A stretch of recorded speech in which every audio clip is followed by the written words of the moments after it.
Sir ഞാൻ കഴിഞ്ഞ ദിവസം സാറിൻ്റെ ഒരു വീഡിയോ കണ്ടായിരുന്നു.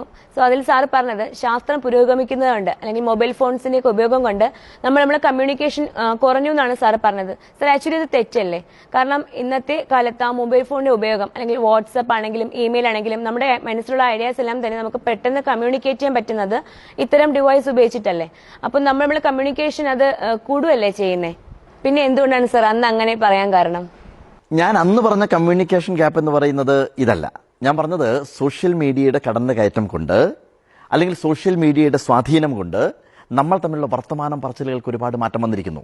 മാതാപിതാക്കൾ മക്കളോട് സംസാരിക്കുന്നില്ല, മക്കൾ മാതാപിതാക്കളോട് സംസാരിക്കുന്നില്ല, അയൽക്കാർ തമ്മിൽ അങ്ങോട്ടും ഇങ്ങോട്ടും സംസാരിക്കുന്നില്ല. ഒരു ട്രെയിനിൽ യാത്ര ചെയ്യുന്ന സമയത്ത് നിങ്ങൾ പോയിരുന്നു നോക്കൂ, തൊട്ടടുത്തിരിക്കുന്ന ആൾ മൊബൈൽ ഫോണിനകത്ത് നോക്കിയിരിക്കുകയാണ്, നിങ്ങൾ ഇരിക്കുന്നത് കാണുന്നില്ല, പരസ്പരം ചിരിക്കുന്നില്ല. ഈ ഗ്യാപ്പാണ് ഞാനന്ന് പറഞ്ഞ ഗ്യാപ്പ്. ഞാൻ വേറൊരു കാര്യം പറയട്ടെ. നിങ്ങൾ ഇതിനകത്ത് സ്വന്തം കൈപ്പടയിൽ ഒരു കത്ത് എഴുതിയിട്ട് എത്ര കാലമായി? അതുപോട്ടെ, നിങ്ങൾ എഴുതിയിട്ട് എത്ര കാലമായി? ഇല്ല, നമ്മൾ എഴുതാറില്ല അല്ലേ? നമ്മുടെ എല്ലാവരുടെയും ഹാൻഡ് റൈറ്റിംഗ് ഇപ്പോൾ ഒരുപോലെയാണ്. നമ്മൾ എന്താ ചെയ്യുന്നത്? വാട്സാപ്പിൽ മെസ്സേജ് അയക്കുന്നു, ഇമെയിൽ സന്ദേശങ്ങൾ അയക്കുന്നു. അപ്പോൾ നമുക്ക് സ്വന്തമായിട്ട് ഒരു കൈപ്പട പോലും ഇല്ല എന്നർത്ഥം. കൈയക്ഷരം നഷ്ടപ്പെട്ട ഒരു ജനതയായി നമ്മൾ മാറിയിരിക്കുന്നു. അതിലപ്പുറം നമ്മുടെ സിഗ്നേച്ചർ പോലും നഷ്ടപ്പെട്ടിരിക്കുന്നു. നമുക്കെല്ലാം ഇപ്പം നമ്പറാണ്, പേര് പോലുമില്ല. ഒരാൾക്ക് പേര് പോലുമില്ല, എല്ലാവർക്കും ഓരോ ഡിജിറ്റ്സ് ആണ്. ആ ഡിജിറ്റിലാണ് നമ്മൾ അറിയപ്പെടുന്നത്. ഈ ഓൺലൈൻ്റെ സ്വാധീനം കൊണ്ട് നമുക്ക് നഷ്ടപ്പെടുന്ന ബന്ധങ്ങളെക്കുറിച്ച് ഞാൻ ഈ ഒരു സ്റ്റോറി വായിച്ചു. ഒരച്ഛൻ ബാങ്കിലേക്ക് കയറി പോവാണ്. അപ്പോൾ അച്ഛൻ ബാങ്കിലേക്ക് കയറുന്നത് കണ്ടാണ് മകൻ കാർ ഓടിച്ച് ഓഫീസിൽ നിന്ന് വരുന്നത്. അച്ഛനെയും കൊണ്ടുപോകാമെന്ന് വിചാരിച്ച് മകൻ കാർ അവിടെ സൈഡാക്കി നിർത്തി. അതിനുശേഷം അച്ഛനെ കാത്തിരുന്നു. കുറേ സമയം കഴിഞ്ഞിട്ടും അച്ഛൻ ബാങ്കിൽ നിന്ന് വരുന്നില്ല. അച്ഛനെ തേടി മകൻ ബാങ്കിലേക്ക് പോകുന്ന സമയത്ത് ആ ബാങ്കിലുള്ള സ്റ്റാഫിനോടെല്ലാം അച്ഛൻ ചിരിച്ചും കളിച്ചും കുശലം പറഞ്ഞുകൊണ്ടിരിക്കുകയാണ്. അച്ഛനെയും കൂട്ടി കാറിലേക്ക് കയറ്റി വീട്ടിലേക്ക് പോയി കഴിഞ്ഞ ശേഷം മകൻ അച്ഛനോട് പറഞ്ഞു, അച്ഛാ, ഞാൻ കുറേ ദിവസമായിട്ടൊരു കാര്യം പറയാൻ നിൽക്കുകയാണ്. അച്ഛൻ ഏത് ലോകത്താണ് ജീവിക്കുന്നത്? എല്ലാം ഓൺലൈനിലേക്ക് മാറി. എന്തിനാണ് അച്ഛൻ ബാങ്കിലേക്ക് പോകുന്നത്? അച്ഛന് പണം എടുക്കണോ, ട്രാൻസ്ഫർ ചെയ്യണോ, എന്ത് വേണമെങ്കിലും ചെയ്തോളൂ, പക്ഷേ ഓൺലൈൻ സംവിധാനം ഉപയോഗിക്കുക. അച്ഛൻ എന്തിനാണ് കടയിൽ പോയി സാധനങ്ങൾ വാങ്ങിക്കുന്നത്? എന്ത് സാധനങ്ങൾ വാങ്ങിക്കണം എന്നുണ്ടെങ്കിലും ഓൺലൈനിൽ ഓർഡർ ചെയ്ത് കഴിഞ്ഞാൽ സാധനം വീട്ടിലെത്തും അല്ലേ? കഴിഞ്ഞ ആഴ്ച നമ്മൾ ഭക്ഷണം കഴിക്കാൻ വേണ്ടി പോയി, എത്ര സമയമാണ് നമുക്ക് വേസ്റ്റ് ആയത്? ഭക്ഷണം വേണോ, അച്ഛൻ ഓൺലൈനിൽ ഓർഡർ ചെയ്യൂ, വീട്ടിലെത്തും.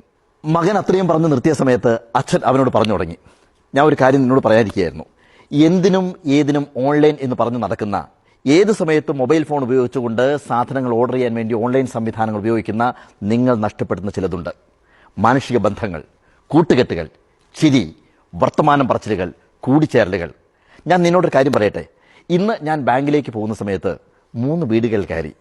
അവിടെ ഞാൻ സൗഹൃദം പങ്കുവച്ചു. അവരുമായി ഞാൻ ഒരുപാട് സംസാരിച്ചു. ബാങ്കിലേക്ക് ചെന്ന് കഴിഞ്ഞ സമയത്ത് അവിടെയുള്ള എല്ലാവരും എൻ്റെ കൂട്ടുകാരാണ്. ആ ബാങ്കിലുള്ള എല്ലാ ജീവനക്കാർക്കും എന്നെ അറിയാം, എനിക്ക് അവരെയും അറിയാം. ഒരു കാര്യം കൂടി ഞാൻ മനസ്സിലാക്കുക.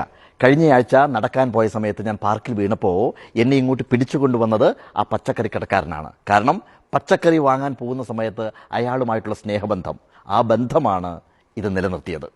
നിങ്ങൾ ഈ ഓൺലൈനിൽ മാത്രം നോക്കി നടക്കുമ്പോൾ നിങ്ങൾ നഷ്ടപ്പെടുത്തുന്ന ഏറ്റവും പ്രധാനപ്പെട്ട കാര്യം എന്ന് പറയുന്നത് ഈ ഹൃദയബന്ധമാണ്, ഈ സ്നേഹബന്ധമാണ്.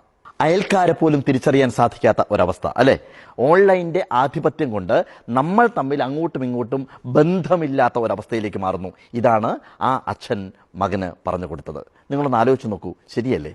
4 ചുവരുകൾക്കുള്ളിൽ ഈ ഓൺലൈൻ സംവിധാനത്തിലൂടെ എല്ലാം നേടിയെടുക്കാമെന്നുള്ള നമ്മുടെ വ്യാമോഹമുണ്ടല്ലോ, അതിനകത്ത് നമ്മൾ നഷ്ടപ്പെടുന്നത് ഈ ബന്ധമാണ്. പണ്ടൊരു കാലമുണ്ടായിരുന്നു, എല്ലാവർക്കും എല്ലാവരെയും അറിയുന്ന ഒരു കാലം. മക്കൾ വഴിപിഴച്ച് പോകുന്ന സമയത്ത് വിളിച്ചു പറയാൻ, ഒരാപത്ത് വരുന്ന സമയത്ത് ഓടിക്കൂടാൻ നമുക്ക് ഒരുപാട് സുഹൃത്തുക്കൾ വേണം, ജീവനുള്ള സുഹൃത്തുക്കൾ വേണം. അല്ലെങ്കിൽ നിരത്തുകളിൽ ആരുടെയും പരിഗണന കിട്ടാതെ അവസാനിക്കുന്ന തരത്തിലേക്ക് നമ്മുടെയൊക്കെ ജീവിതവും പാഴാവും എന്നുള്ള കാര്യം നമ്മൾ മനസ്സിലാക്കണം. ആധുനിക കാലഘട്ടത്തിൽ നമുക്ക് മൊബൈൽ ഫോൺ വേണം, ഇന്റർനെറ്റ് വേണം, ഓൺലൈൻ സംവിധാനങ്ങളെല്ലാം വേണം. പക്ഷേ മൊബൈൽ ഫോണിൽ കുടുങ്ങിക്കിടക്കുന്ന, ഓൺലൈനിൽ കുടുങ്ങിക്കിടക്കുന്ന, ഇന്റർനെറ്റിൽ കുടുങ്ങിക്കിടക്കുന്ന ഒരു ജനതയായി മാറിക്കഴിഞ്ഞാൽ നമുക്കവിടെ നഷ്ടമാവുന്നത് ഈ കമ്മ്യൂണിക്കേഷനാണ്. ഞാൻ പറഞ്ഞത് ആ കമ്മ്യൂണിക്കേഷനാണ്. ആ ബോധം നമുക്ക് ഉണ്ടാവണം എന്നർത്ഥം.